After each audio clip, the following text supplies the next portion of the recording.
sejauh mana Wahabi berbahaya di Indonesia, dan benarkah Wahabi dulu berdarah-darah ketika di Saudi, sebelum ada Saudi ya? Berarti udah pertanyaan Bu ya. Yang pertama, sebahaya apakah? Kalau versi peneliti pasti kadang beda dengan versi Ustadz, karena lebih sering Ustadz atau peneliti di lapangan? Ustadz. Bedanya Ustadz nggak punya perangkat penelitian. Kalau peneliti dia otaknya liar, dia bisa ngelihat sesuatu dari berbagai macam versi. Syukur-syukur Ustadznya peneliti yang Ustadz gitu. Nah, barangkali antum masuk bagian dari mereka nih, karena doktor kan peneliti.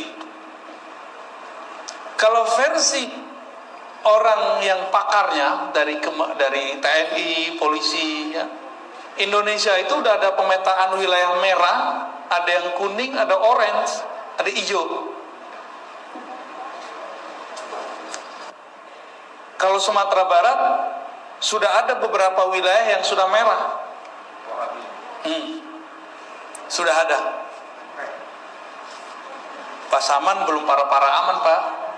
Yang parah adalah ya, saya nggak boleh bilang. Itu sudah ada. Dan kita nanya bukan ke satu sumber.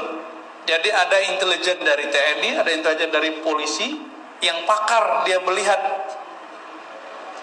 Dan saya menyaksikan sendiri juga sama, karena kita juga peneliti. Ya alhamdulillah saya juga peneliti ya. Kita juga nulis, kita juga merangkum, membaca, menganalisa. Dan itu sudah banyak yang parah. Bayangkan Aceh aja dia memasuki Pak. Padahal Aceh itu benteng Ahlussunnah terkuat itu.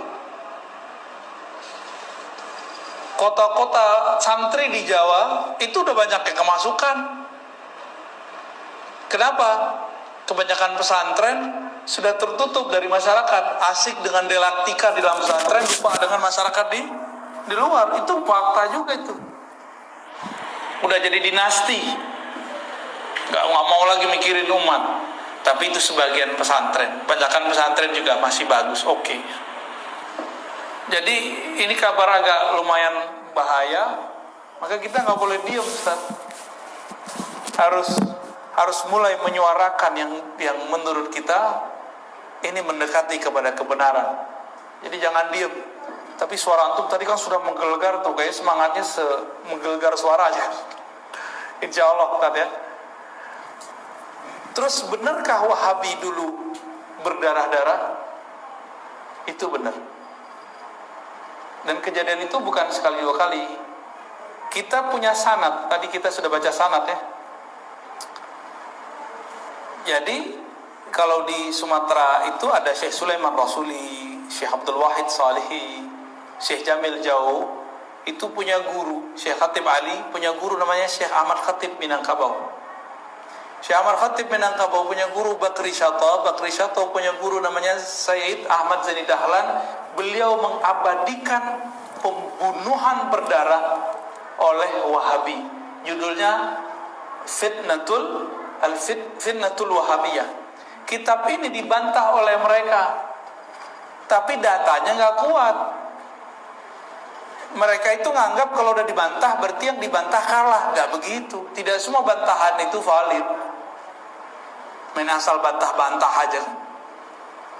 Said Ahmad Zidahlan itu menyaksikan kebangkitan Wahabiyah setelah yang pertama. Yang pertama beliau nggak semasa. Jadi Said Ahmad Zidahlan menyaksikan bagaimana ganasnya mereka. Kenapa? Karena dulu Inggris mencoba memecah belah Turki Utsmani. Turki Utsmani dipecah. Di Saudi ada dua potensi, keluarga Suud, keturunan Suud dengan keluarga Hashim. Hashim ini syarif di Mekah. Sempat keturunannya kemudian ada yang jadi raja setahun 2 tahun di Hijaz. Tapi kemudian karena mereka tidak mau diatur oleh Inggris, maka orang Inggris mempersenjatai keluarga Suud. Kalau dipersenjatai gimana?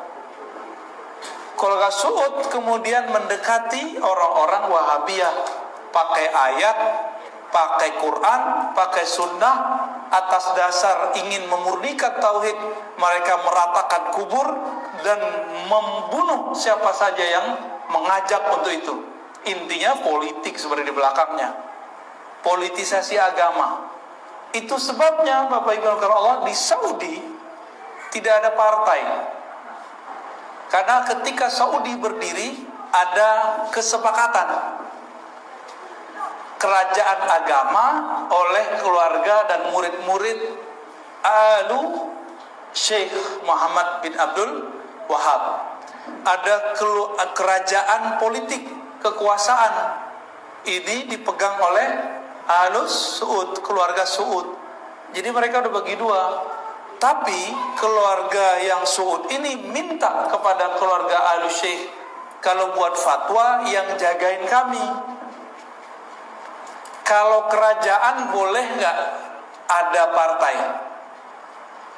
Sebenarnya boleh kalau perdana menteri, tapi mereka nggak boleh. Maka di sana nggak ada partai, Pak. Di sono nggak ada 0102 kayak kita tahun-tahun kemarin, ya. Nggak ada demo, nggak haram demo. Nggak ada demokrasi, bagi mereka nyoblos itu haram. Jadi teman-teman Salafi bawa fatwa itu ke Indonesia, makanya mereka nggak nyoblos. Terus yang lucu apa? Mereka pakai fatwa, pemerintah sezolim apapun tidak boleh dilawan, dikritik. Emang kita sepakat nggak boleh kita merontak, nggak boleh, kritikan boleh. Ya, tapi pemerintah ini menggunakan demokrasi. Demokrasi kan haram menurut dia. Coba nanti dibayangkan, Pak. Saya nih fatwakan nggak boleh nyoblos. Di sini ada Muslim, non Muslim. Kira-kira yang terpilih siapa? Saya nih memfatwakan, Bapak Ibu tidak boleh nyoblos. Gimana? Yang menang non Muslim, ya. Nah ini akibatnya. Maka fatwa-fatwa mereka kurang berkenan, kurang relevan sebenarnya. Jadi gitu, Ustaz. Jadi benar bahwa ada sejarahnya dan bukan hanya Said Ahmad Dahlan yang nulis, itu juga ditulis oleh penulis-penulis dari Barat. Keturunan Nabi pun ikut mereka bunuh. Itu benar kan, keluarga Hashim mereka bunuh sebagian. Yang selamat itu yang kerajaan Yordan itu, karena mereka sudah punya kekuasaan di sana. Dan nanti satu saat Khawarij ini kan tentara Dajjal. Yang pertama mereka cari adalah keturunan Rasulullah. Karena keturunan Rasulullah itu di situ ada Imam Mahdi. Nanti yang akan digorok pertama mereka adalah Habaib. Jadi itu benar. Hari ini sudah mulai muncul fatwa-fatwa comberan namanya, ya. Mengatakan apa? Nggak ada tuh Habib, nggak ada tuh Sayyid, nggak ada keturunan Nabi. Kalau ada orang saat ini menolak keturunan Nabi, nggak ada keturunan Nabi, berarti dia menolak Imam Mahdi. Berarti bahaya nih orang. Wahabi ya tidak melakukan acara selamatan kematian atau tahlilan dikatakan aliran Wahabi. Padahal kalau begitu para sahabat Wahabi, para tabi'in Wahabi, Imam Syafi'i Wahabi, Imam Ahmad Wahabi, Imam Malik Wahabi, Imam Abu Hanifah Wahabi, dan seterusnya. Karena mereka juga tidak tahlilan. Bahkan Imam Syafi'i dengan tegas mengatakan haram tahlilan, dibenci. Kumpul-kumpul di tempat ahli mayit, hanya kumpul-kumpul saja, tidak upacara tahlilan, tidak upacara makan-makan, tapi hanya kumpul-kumpul. Beliau telah mengharamkannya. Apa kita mau katakan Imam Syafi'i Wahabi? Padahal Imam Syafi'i telah lahir 1000 tahun sebelum Muhammad bin Abdul Wahab, Syekhul Imam, lahir. Jadi semua yang menuju kepada sunnah Wahabi. Bahkan pernah kejadian sebagaimana diceritakan oleh Syekh Muhammad Nasiruddin Albani, Al-Imam rahmatullahi alaih. Seorang dosen Kristen mengajar di salah satu universitas. Dia menjelaskan tentang pergerakan atau dakwah Syekh Al-Imam Muhammad bin Abdul Wahhab.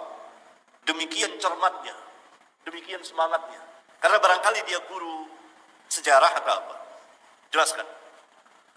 Orang Nasrani, dosennya. Murid-muridnya, sebagian muridnya mungkin ta'assub madhabiyah. Akhirnya muridnya itu mengatakan, Ustadz kita ini Wahabi. Sampai orang Kristen pun dikatakan Wahabi. Dan itu kejadian. Ustadz kita ini Wahabi. Hanya karena sang dosen menjelaskan tentang pergerakan dakwah Syekhul Imam Muhammad bin Abdul Wahhab. Wahabi, Wahabi, Wahabi, Wahabi.